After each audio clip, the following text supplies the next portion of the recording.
The Enchanted April by Elizabeth von Arnim. Chapter 19. And then when she spoke, what chance was there for poor Briggs? He was undone. All Scrap said was, "How do you do?" on Mr. Wilkins presenting him, but it was enough, it undid Briggs. From a cheerful, chatty, happy young man, overflowing with life and friendliness, he became silent, solemn, and with little beads on his temples. Also he became clumsy, dropping the teaspoon as he handed her her cup, mismanaging the macaroons, so that one rolled on the ground. His eyes could not keep off the enchanting face for a moment, and when Mr. Wilkins, elucidating him, for he failed to elucidate himself, informed Lady Caroline that in Mr. Briggs she beheld the owner of San Salvatore, who was on his way to Rome, but had got out at Mazzago, etc., and that the other three ladies had invited him to spend the night in what was to all intents and purposes his own house rather than an hotel, and Mr. Briggs was only waiting for the seal of her approval to this invitation, she being the fourth hostess, when Mr. Wilkins, balancing his sentences and being admirably clear and enjoying the sound of his own cultured voice, explained the position in this manner to Lady Caroline. Briggs sat and said never a word. A deep melancholy invaded Scrap. The symptoms of the incipient grabber were all there and only too familiar, and she knew that if Briggs stayed her rest cure might be regarded as over. Then Kate Lumley occurred to her. She caught at Kate as at a straw. "It would have been delightful," she said, faintly smiling at Briggs. She could not in decency not smile, at least a little, but even a little betrayed the dimple, and Briggs's eyes became more fixed than ever. "I'm only wondering if there's room." "Yes, there is," said Lottie. "There's Kate Lumley's room." "I thought," said Scrap to Mrs. Fisher, and it seemed to Briggs that he had never heard music till now. "Your friend was expected immediately." "Oh, no," said Mrs. Fisher with an odd placidness, Scrap thought. "Miss Lumley," said Mr. Wilkins. "Or should I?" he inquired of Mrs. Fisher. "Say Mrs. Nobody has ever married Kate," said Mrs. Fisher complacently. "Quite so. Miss Lumley does not arrive today in any case, Lady Caroline, and Mr. Briggs has unfortunately, if I may say so, to continue his journey tomorrow, so that his staying would in no way interfere with Miss Lumley's possible movements." "Then of course I join in the invitation," said Scrap, with what was to Briggs the most divine cordiality. He stammered something, flushing scarlet, and Scrap thought, "Oh," and turned her head away. But that merely made Briggs acquainted with her profile, and if there existed anything more lovely than Scrap's full face it was her profile. Well, it was only for this one afternoon and evening. He would leave, no doubt, the first thing in the morning. It took hours to get to Rome. Awful if he hung on till the night train. She had a feeling that the principal express to Rome passed through at night. Why hadn't that woman Kate Lumley arrived yet? She had forgotten all about her, but now she remembered she was to have been invited a fortnight ago. What had become of her? This man, once let in, would come and see her in London, would haunt the places she was likely to go to. He had the makings, her experienced eye could see, of a passionately persistent grabber. If, thought Mr. Wilkins, observing Briggs's face and sudden silence, any understanding existed between this young fellow and Mrs. Arbuthnot, there is now going to be trouble. Trouble of a different nature from the kind I feared, in which Arbuthnot would have played a leading part, in fact the part of petitioner, but trouble that may need help and advice none the less for its not being publicly scandalous. Briggs, impelled by his passions and her beauty, will aspire to the daughter of the Droitwiches. She, naturally and properly, will repel him. Mrs. Arbuthnot, left in the cold, will be upset and show it. Arbuthnot, on his arrival, will find his wife in enigmatic tears. Inquiring into their cause, he will be met with an icy reserve. More trouble may then be expected, and in me they will seek and find their adviser. When Lottie said Mrs. Arbuthnot wanted her husband, she was wrong. What Mrs. Arbuthnot wants is Briggs, and it looks uncommonly as if she were not going to get him. Well, I'm their man. Where are your things, Mr. Briggs? Asked Mrs. Fisher, her voice round with motherliness. Oughtn't they to be fetched? For the sun was nearly in the sea now, and the sweet-smelling April dampness that followed immediately on its disappearance was beginning to steal into the garden. Briggs started. My things? He repeated. Oh yes, I must fetch them. They're in Mezzago. I'll send Domenico. My fly is waiting in the village. He can go back in it. I'll go and tell him. He got up. To whom was he talking? To Mrs. Fisher ostensibly, yet his eyes were fixed on Scrap, who said nothing and looked at no one. Then, recollecting himself, he stammered, I'm awfully sorry I keep on forgetting. I'll go down and fetch them myself.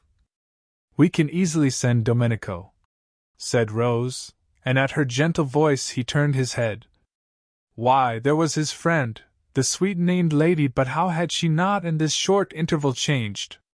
Was it the failing light making her so colorless, so vague-featured, so dim, so much like a ghost? A nice good ghost, of course, and still with a pretty name, but only a ghost. He turned from her to Scrap again, and forgot Rose Arbuthnot's existence. How was it possible for him to bother about anybody or anything else in this first moment of being face to face with his dream come true? Briggs had not supposed or hoped that any one as beautiful as his dream of beauty existed. He had never till now met even an approximation.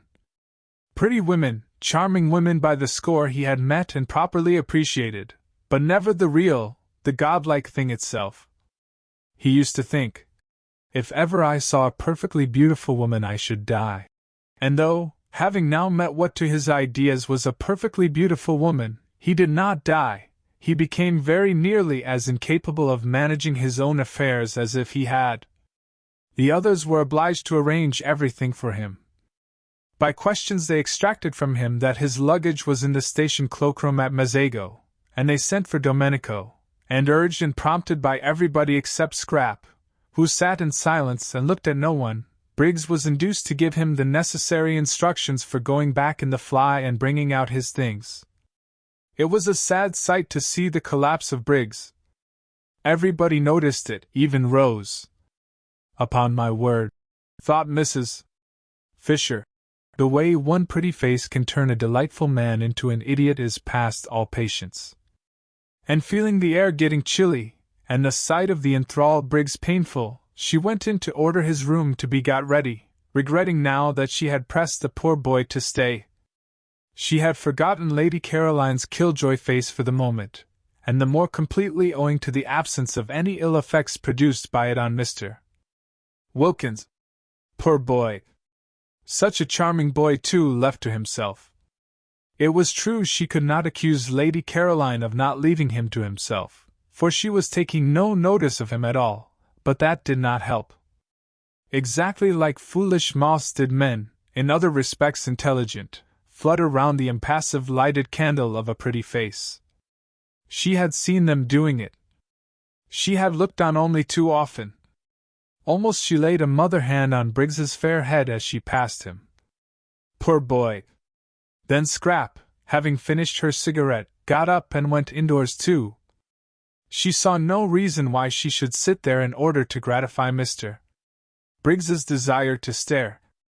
She would have liked to stay out longer, to go to her corner behind the daphne bushes and look at the sunset sky and watch the lights coming out one by one in the village below and smell the sweet moistness of the evening, but if she did, Mr. Briggs would certainly follow her. The old familiar tyranny had begun again. Her holiday of peace and liberation was interrupted, perhaps over, for who knew if he would go away, after all, tomorrow? He might leave the house, driven out of it by Kate Lumley, but that was nothing to prevent his taking rooms in the village and coming up every day. This tyranny of one person over another! And she was so miserably constructed that she wouldn't even be able to frown him down without being misunderstood. Scrap, who loved this time of the evening in her corner, felt indignant with Mr. Briggs, who was doing her out of it, and she turned her back on the garden and him and went towards the house without a look or a word. But Briggs, when he realized her intention, leapt to his feet, snatched chairs which were not in her way out of it, kicked a footstool which was not in her path on one side, hurried to the door, which stood wide open, in order to hold it open, and followed her through it, walking by her side along the hall. What was to be done with Mr. Briggs? Well, it was his hall, she couldn't prevent his walking along it. I hope, he said, not able while walking to take his eyes off her, so that he knocked against several things he would otherwise have avoided: the corner of a bookcase, an ancient carved cupboard, the table with the flowers on it, shaking the water over. That you are quite comfortable here? If you're not, I'll flay them alive. His voice vibrated. What was to be done with Mr. Briggs? She could of course stay in her room the whole time, say she was ill, not appear at dinner, but again, the tyranny of this. I'm very comfortable indeed, said Scrap. If I had dreamed you were coming, he began. It's a wonderful old place, said Scrap, doing her utmost to sound detached and forbidding, but with little hope of success. The kitchen was on this floor, and passing its door, which was open a crack, they were observed by the servants, whose thoughts, communicated to each other by looks, may be roughly reproduced by such rude symbols as aha and oho, symbols which represented and included their appreciation of the inevitable, their foreknowledge of the inevitable, and their complete understanding and approval. Are you going upstairs? Asked Briggs, as she paused at the foot of them. Yes. Which room do you sit in? The drawing room, or the small yellow room? In my own room. So then he couldn't go up with her, so then all he could do was to wait till she came out again. He longed to ask her which was her own room. It thrilled him to hear her call any room in his house her own room, that he might picture her in it. He longed to know if by any happy chance it was his room, forever after to be filled with her wonder, but he didn't dare. He would find that out later from someone else, Francesca, anybody. Then I shan't see you again till dinner? Dinner is at 8, was Scrap's evasive answer as she went upstairs. He watched her go. She passed the Madonna, the portrait of Rose Arbuthnot, and the dark-eyed figure he had thought so sweet seemed to turn pale, to shrivel into insignificance as she passed. She turned the bend of the stairs, and the setting sun, shining through the west window a moment on her face, turned her to glory. She disappeared, and the sun went out too, and the stairs were dark and empty. He listened till her footsteps were silent, trying to tell from the sound of the shutting door which room she had gone into, then wandered aimlessly away through the hall again, and found himself back in the top garden. Scrap from her window saw him there. She saw Lottie and Rose sitting on the end parapet, where she would have liked to have been, and she saw Mr. Wilkins buttonholing Briggs and evidently telling him the story of the oleander tree in the middle of the garden. Briggs was listening with a patience she thought rather nice, seeing that it was his oleander and his own father's story. She knew Mr. Wilkins was telling him the story by his gestures. Domenico had told it her soon after her arrival, and he had also told Mrs. Fisher, who had told Mr. Wilkins. Mrs. Fisher thought highly of this story, and often spoke of it. It was about a cherrywood walking stick. Briggs's father had thrust this stick into the ground at that spot, and said to Domenico's father, who was then the gardener, "Here we will have an oleander." And Briggs's father left the stick in the ground as a reminder to Domenico's father, and presently, how long afterwards nobody remembered, the stick began to sprout, and it was an oleander. There stood poor Mr. Briggs being told all about it, and listening to the story he must have known from infancy with patience. Probably he was thinking of something else. She was afraid he was. How unfortunate, how extremely unfortunate, the determination that seized people to get hold of and engulf other people. If only they could be induced to stand more on their own feet. Why couldn't Mr. Briggs be more like Lottie, who never wanted anything of anybody, but was complete in herself and respected other people's completeness? One loved being with Lottie. With her one was free, and yet befriended. Mr. Briggs looked so really nice, too. She thought she might like him if only he wouldn't so excessively like her. Scrap felt melancholy. Here she was shut up in her bedroom, which was stuffy from the afternoon sun that had been pouring into it, instead of out in the cool garden, and all because of Mr. Briggs. Intolerably tyranny, she thought, flaring up. She wouldn't endure it. She would go out all the same. She would run downstairs while Mr. Wilkins, really that man was a treasure, held Mr. Briggs down, telling him about the oleander, and get out of the house by the front door, and take cover in the shadows of the zigzag path. Nobody could see her there. Nobody would think of looking for her there. She snatched up a wrap, for she did not mean to come back for a long while, perhaps not even to dinner. It would be all Mr. Briggs's fault if she went dinnerless and hungry, and with another glance out of the window to see if she were still safe, she stole out and got away to the sheltering trees of the zigzag path, and there sat down on one of the seats placed at each bend to assist the upward journey of those who were breathless. Ah, this was lovely, thought Scrap with a sigh of relief. How cool! How good it smelt! She could see the quiet water of the little harbor through the pine trunks, and the lights coming out in the houses on the other side, and all round her the green dusk was splashed by the rose-pink of the gladioluses in the grass, and the white of the crowding daisies. Ah, this was lovely! So still. Nothing moving, not a leaf, not a stalk. The only sound was a dog barking, far away somewhere up on the hills, or when the door of the little restaurant in the piazza below was opened and there was a burst of voices, silenced again immediately by the swinging to of the door. She drew in a deep breath of pleasure. Ah, this was her deep breath was arrested in the middle. What was that? She leaned forward listening, her body tense. Footsteps. On the zigzag path. Briggs. Finding her out. Should she run? No, the footsteps were coming up, not down. Someone from the village.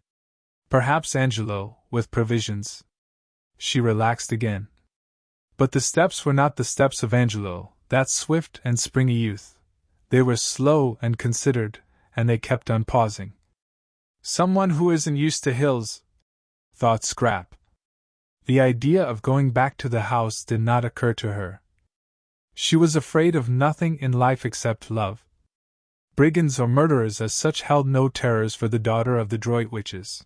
She only would have been afraid of them if they left off being brigands and murderers and began instead to try and make love. The next moment the footsteps turned the corner of her bit of path, and stood still. Getting his wind, thought Scrap, not looking round.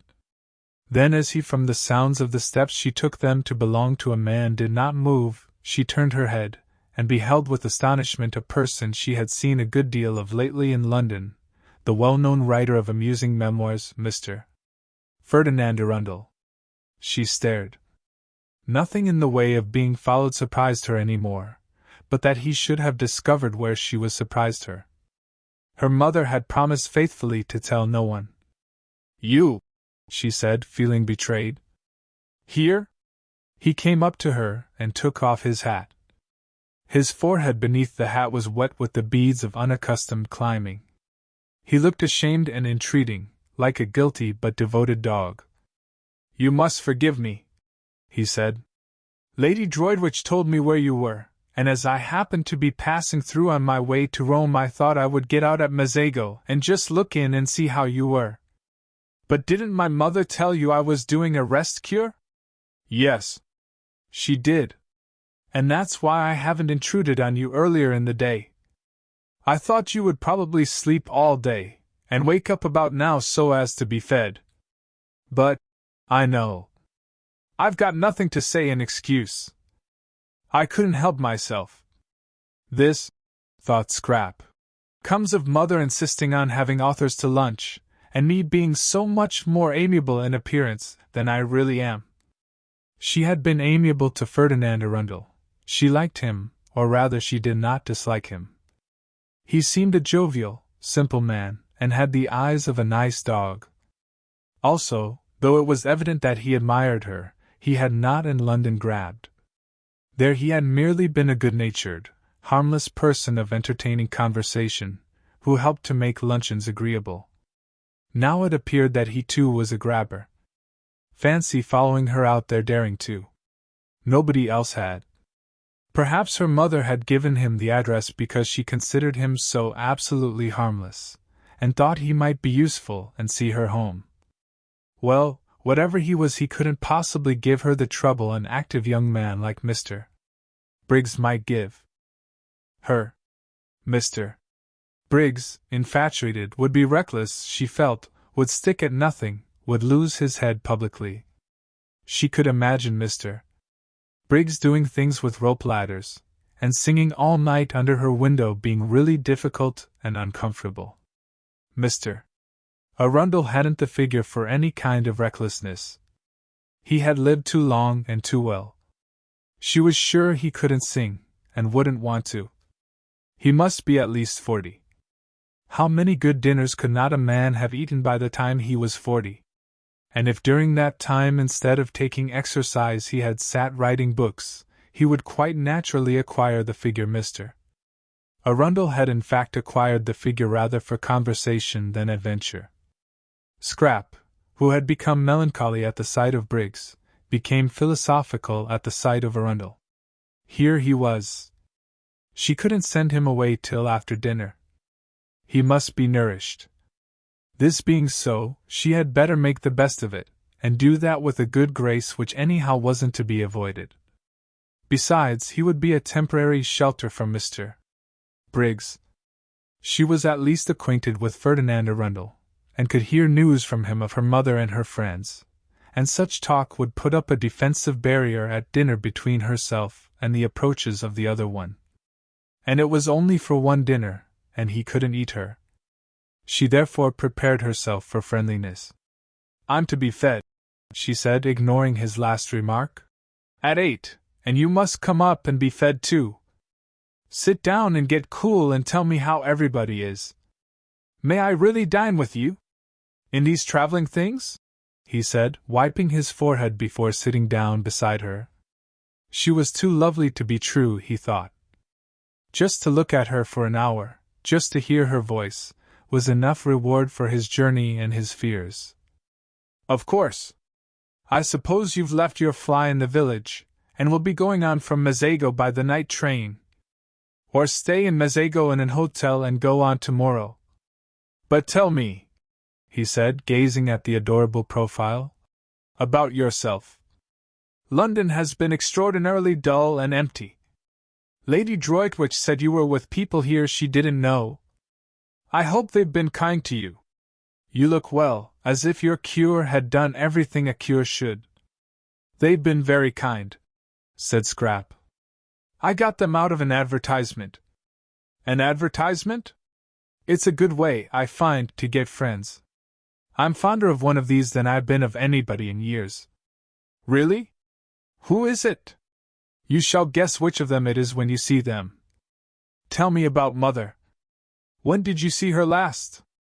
We arranged not to write to each other unless there was something special. I wanted to have a month that was perfectly blank. And now I've come and interrupted. I can't tell you how ashamed I am both of having done it, and of not having been able to help it." "Oh, but," said Scrap quickly, for he could not have come on a better day, when up there waiting and watching for her was, she knew, the enamored Briggs. "I'm really very glad indeed to see you. Tell me about Mother."